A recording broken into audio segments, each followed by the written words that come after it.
of these damn challenges, okay? Listen, I don't care what the player says. You're the coach, okay? Just because he does the whirly birdie thing with his finger doesn't mean that you have to challenge it, okay? I don't care. Jokic does that all the time, and he's wrong 90% of the time. He is. And then you're done, right? You're done. You're like, oh, we have no more challenges. You know what would have been a nice time to have a challenge? And I don't know when they can use it, when they can't use it. Late when Aaron Gordon got fouled, and he got fouled on that play with 7, 8, 9, 10, 11 seconds left to go in the game. He got fouled when they blocked his shot. If they had a challenge and they could have challenged it, that would have been a foul. Stop listening to the players. Adelman, stop it. You saw it cost OKC, right? Stop it. Stop listening to these guys. I don't care what they say. They're important to have late in the game, okay? So there you go. There's my rant. You're 100% right. This whirly bird thing has gotten out of control. Like the other day, my son, my 18-year-old son, Brady, okay? I had told him at the beginning of the weekend, look, here's the things I need you to do this weekend. One of them, go pick up the dog poop. Yeah. Okay? Got to pick up the dog poop. Got to do it. It's your job, okay? Near the end of the weekend, dog poop still hasn't been picked up. I go, dude, I told you to pick up the dog poop. He goes, no, you didn't. I go, yes, I did. He goes, I don't think so. And he did the whirly bird sign. No. Oh, that pissed me. Oh, excuse me. Wow. That he challenged you. He you little punk. I was like, I can't believe you did that. So it's gotten to be that part of the social fabric. Wow. That now punk teenagers are throwing it back at their parents. I challenge you. Go back to the replay. Wow. And they had the commercials. Remember they had the commercial where you throw the challenge flag. Yeah, it's almost like go to review. I was waiting for him to give me the imaginary air. Right. Headphones. What happened after that? Did he go? He quickly got disabused he of the got idea. going? Yeah, he got going. Okay. He got going or he got out. Yeah. So kick him out of the house? I tased him. I brought up my taser. It was amazing. I don't go to it that often. It was done. Okay. I've been told these days you can't spank anymore. Right. Okay, fine. We go to the taser. I go to the taser I like that. Taser always works. That's right. Mark Schlereth. Where's the taser been my whole life, huh? Can you imagine poolside with a taser? He didn't need the taser. Poolside could just look at me and I'd trickle down my pants. It would just be like, oh gosh, here he comes. He was angry. Yeah, I cannot believe your son gave you the whirly bird. Gave me the whirly bird. I can't believe he whirly Gave bird. me the whirly bird. Well, of course, why? I can't blame him. I mean, he watches hoops. It happens 15 times every game. You know. Yeah. I mean, these guys copy what these athletes do. So there you go. How you doing this morning? Were you basking in the Nuggets' performance in Game 1? You already got your co-hosts there on your show to admit that they were wrong about the Nuggets and the Clippers series. I hope you really enjoyed Game 1 last night. I hope. Oh, I certainly did. I took a nap yesterday afternoon. It was a rainy day in New York. I hunkered down on the couch, slept for like an hour and a half so I could watch the Nuggets last night. And I tell you what, Jokic was amazing. The MVP race, too bad they've already voted on that because Jokic, I think, would steal that away from and keep it where it should be. Jokic as the MVP, but phenomenal, just absolutely phenomenal. And for the Nuggets to come back from, down 11 with 4.5 minutes left to win that basketball game. Like I said all along, you guys didn't buy in. You guys both picked the Thunder. Oh, we're nervous. Oh, the Thunder are better. It's not going to matter. Stokley's all like, doesn't matter that they, might be rusty or the Nuggets just won. It doesn't matter that the Thunder are just so much better. Well, you know what? Feels good to be right. No, you were good to be right. Yeah, no, you were right. You were all over it. Credit to you. Okay, got to give credit what credit's due. You know what else you were all over, Mark? Huh? MPJ. Gosh. He looked. I want to trade him at halftime. I want to trade him at halftime. Can we trade this son of a gun? Like there was a rebound. It was in the second quarter that he lackadaisically one hand try to grab it with one hand. Yeah. I'm just like, get him off the freaking court. Yeah, 2 points, Stoke. 2 points. Yeah, I'm done with him. The effort, though, that was the thing. Like you're saying, that rebound, the ball that went back court, that he's just kind of jogging for. Yes! And he dribbles it back court. It's like, well, dude, it was like he wasn't there. I don't know what was going on there. It was like he was smoking on something before the game. He didn't look like he was engaged. There was no effort. There was no intensity from him. He was high. And you can't play a guy like that. I mean, especially when you look on the flip side, and it's Russell Westbrook giving you all of that energy and enthusiasm and effort. Play Strother. He had one nice play where he got to the rim and finished. So you can't keep playing a guy when everyone else is giving it 110%, and that guy is giving you absolutely nothing. You can't keep putting him on the court. So it's going to be interesting to see what it looks like moving forward. But, he played 24 minutes last night, Mark, and they're going to start him. We know that. But if he's showing that same lack of intensity and all those other things, then you can't. I mean, it's got to be 8-10 minute type of game for him. You know what it reminded me of yesterday, Stoke? It reminded me of the show that Mike had yesterday.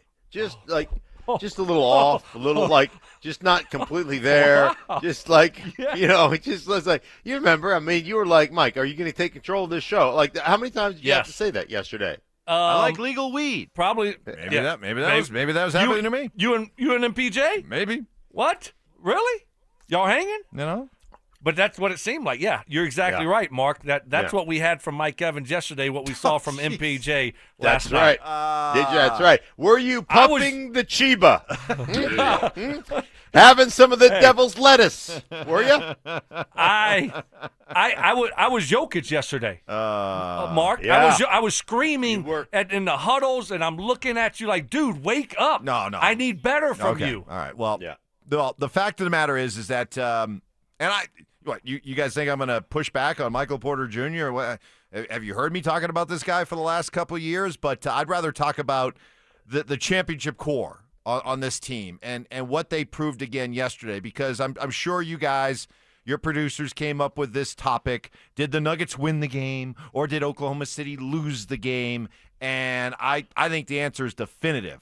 You saw championship pedigree on display yesterday. Even though there were times in this game where it seemed like Oklahoma City was this close to really, really breaking the game open and turning it into a runaway, the Nuggets never let them get too far away. They kept them within reeling in distance, and then down the stretch, you saw the Nuggets experience, championship poise take over, and you saw an Oklahoma City team that we talked about this. This team has no proven playoff track record to fall back on. They were supposed to beat Dallas last year in the playoffs. They got beat. They're supposed to cruise to the NBA Finals this year, and now all of a sudden they're down 1-0 after losing game one at home. So I hope, Mark, you made the case that the Nuggets won this far more than Oklahoma City lost it or blew it. Well, yeah, 100%. The playoff pedigree, and I will tell you, early in that game, watching Oklahoma City Thunder, their athleticism, the way they play defense, at times it looked like there were 6 or 7 guys on the court. I was like, damn,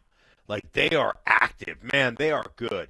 So there was that aspect of it that had me worried, because they had that 10, 12-point lead, 15-point lead almost the entirety of the game. I'll tell you the other thing, though, that really struck me throughout this game.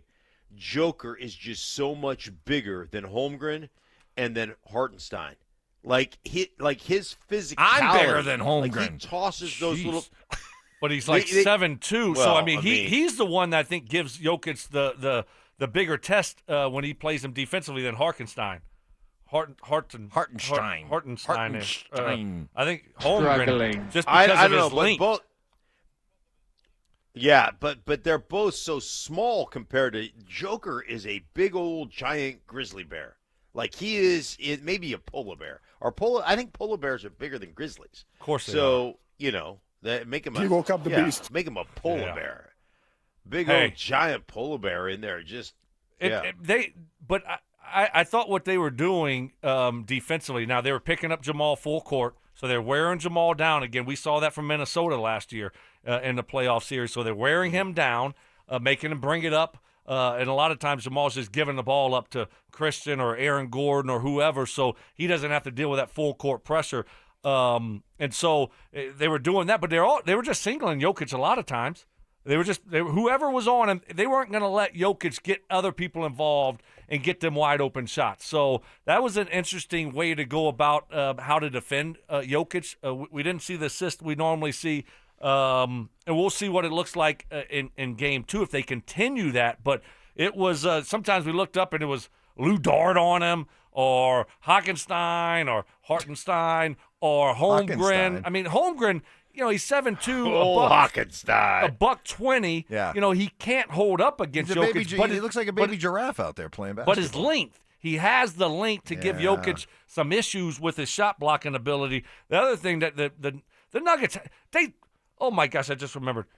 Do they think this is high school? They were playing zone defense. Oh, I think the zone. No, the zone was terrible. I think mixing it in every once in a while is effective. I do. Until you get three pointers in a row knocked in on your head and they're wide open. It's like these guys, they were playing such bad defense. Lou Dart, all of a sudden, he's getting these wide open threes. Alex Caruso looking like me in high school, just banging down threes left and right. I mean, but wide open threes. Their defense was terrible. Terrible. The zone. Stop playing zone. There's a reason why NBA teams don't play zone, Mike, right? Because it's terrible in the NBA. So message to David Adelman, stop with the zone defense. It's terrible. There you go. You can't give a message to David Adelman. He doesn't. He doesn't coach. He's not the coach. You got to get this to Jokic. Yeah. You got to get it to Jokic. Can we get this to Jokic? Yes. Mike, you smoke weed with MPJ. Can you tell MPJ to tell Jokic? Zoom high five. Zoom high fives right there. Double zoom high fives. That was awesome. Wow. I like it. I like this one real quick. Then I'll let you finish your thought on the RumbleSlow.com text line. As a fellow stoner, please don't insinuate that we stoners don't understand backcourt violations. WTF, MPJ. Right. Yeah, so even the stoners know you can't that's a backcourt violation. Yes. Come on now. Oh my goodness. I mean, how else can you joke about it after a win? We could joke. How else can you explain what we saw? How else? I mean, he was different than I've ever seen him out on the court. It was a combination of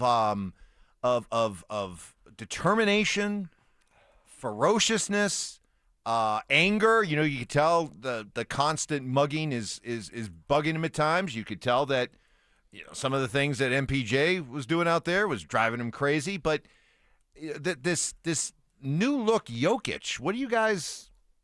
How do you explain it? You know what he looked like? And this is what it reminds me of. And I've told this story before, but I took an Ambien on accident before practice, okay? And that's what he looked like out there.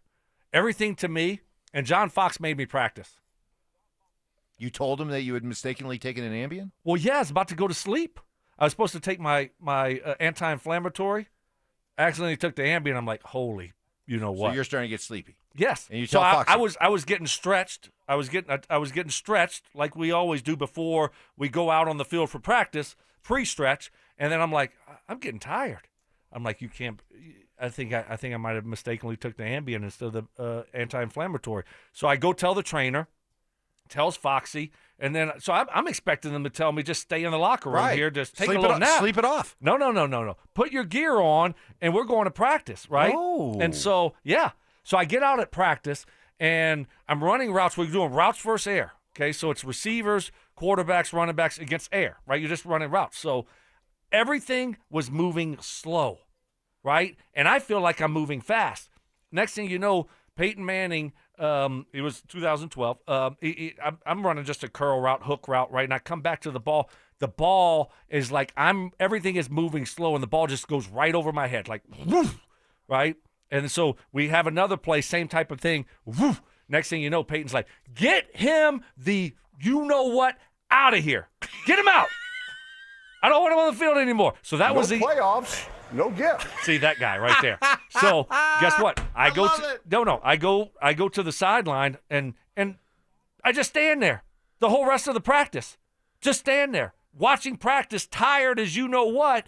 And then after practice, Foxy's like, I probably should just let you go inside and take a nap. I'm like, no, duh. I'll tell you what, you just showed us a sign of Foxy that I don't think any of us ever existed. So that's what MPJ looked like me during that practice. Like he took an Ambien instead of his anti-inflammatory for his shoulder. There you go. Dude, Wow. you just be covered. You were covered by air. Yeah. Like Johnny B. Air has just got you in lockdown, Oh, man to man. Yeah. Johnny B. Air 1, Stokley 0. That's what it was. Wow. That's a great call, by the way, because he looked completely. MPJ looked completely disengaged. Right. He didn't even – there was no effort. I mean, Mark, that rebound you were talking about one-handed, he got in Jokic's way on one play on the offense and kind of kicked the ball out of bounds. The backcourt violation, something was way off with him. Like it was some kind of a bad gummy bear or something. I don't know. It was Gummy bear. you know what I'm talking Gummy about. bear. You know what I'm talking about. So maybe Of course I know what you're talking about. Wink, wink. Maybe he thought it was Me and MPJ. Maybe he thought it was the upper, but it was the downer, right? And he was just like it was like me. All of a sudden, you take instead of the one, you took the other one, and then, I'm tired. That's just what it seemed like. I'm just telling you. I wish I could go back and watch that practice and just watch Peyton. Oh my gosh! Just looking at you, going, "Get him out of here." Not happy. That's funny.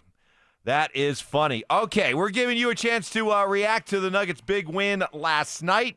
RamosLaw.com text line 303-713-1043. We got to get into Aaron Gordon because whether you want to call him the heartbeat, the soul, whatever of this Nuggets team, it was on full display.